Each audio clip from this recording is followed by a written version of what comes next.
Morning students. இன்னைக்கு உங்களுக்கு leave 2 மாதம் அந்த மாதிரிலாம் லீவ் விட போகிறேன். அதனால் நீங்கள் என்ன செய்யணுன்னா, ஒழுங்காக நான் கொடுக்குற அசைன்மெண்ட்டு எல்லாத்தையுமே செஞ்சுட்டு வந்துடணும். தமிழ் மிஸ் கொடுப்பாங்க, மேக்ஸ் மிஸ் கொடுப்பாங்க, சோசியல் மிஸ் கொடுப்பாங்க, இங்கிலீஷ் மிஸ் தருவாங்க, சயின்ஸ் மிஸ் தருவாங்க.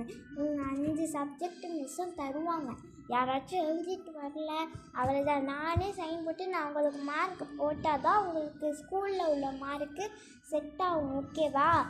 இப்போ ஸ்கூலில் நீங்கள் எக்ஸாமில் ஏதாச்சும் தப்பு வாங்கினீங்கன்னா அந்த மார்க்கையும் சேர்த்து நாங்கள் போடுவோம். ஓகேவா?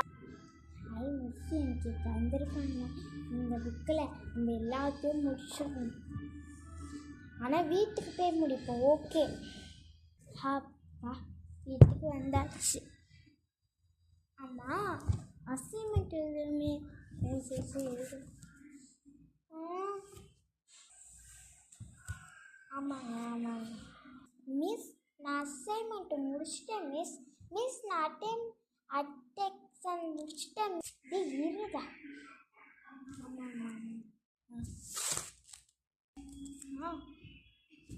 ஆமாம் மிஸ் அப்படிதான் சொல்லுவாங்க. அப்போ நம்ம இந்த அசைன்மெண்ட்டெல்லாம் தூக்கி போட்டு ஃபோன் பண்ணுறது தான் வேலை.